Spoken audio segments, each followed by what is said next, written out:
नमस्कार,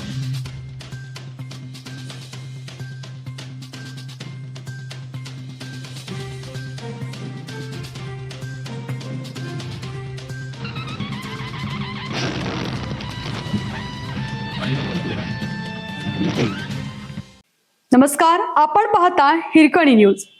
हिरकणी न्यूज प्रत्येक क्षण ताज्या घडामोडी आणि महत्त्वाच्या प्रत्येक बातमीसाठी नेहमी तत्पर. गोकुळची निवडणूक पुन्हा लांबणीवर.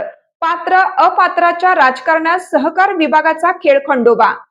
कोल्हापूर जिल्हा सहकारी दूध उत्पादक संघ अर्थात गोकुळ दूध संघातील अखेर अवसायनात निघालेल्या 1320 दूध संस्थांपैकी 644 दूध संस्था या अपात्र ठरल्या. गेल्या 1.5 महिन्यांपासून सत्ताधारी संचालक मंडळांच्या विरोधात विविध तक्रारी झाल्याने गोकुळ दूध संघाचे राजकारण उफाळून आलं आहे.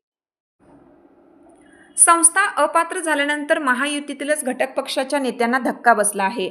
मात्र या सर्व घडामोडीनंतरही गोकुळ दूध संघाची निवडणूक पुन्हा एकदा लांबणीवर जाण्याची शक्यता आहे.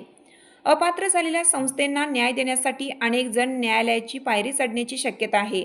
त्यामुळे गोकुळ दूध संघाची निवडणूक पुन्हा एकदा न्यायालयीन प्रक्रियेत अडकण्याची भीती व्यक्त केली जात आहे.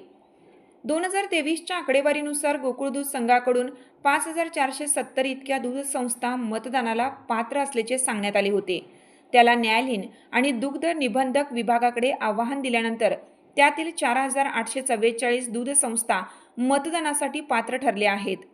दरम्यान तत्कालीन दुग्ध निबंधक सुजय कदम यांच्याकडून 267 दूध संस्था पात्र ठरवण्यात आल्या होत्या.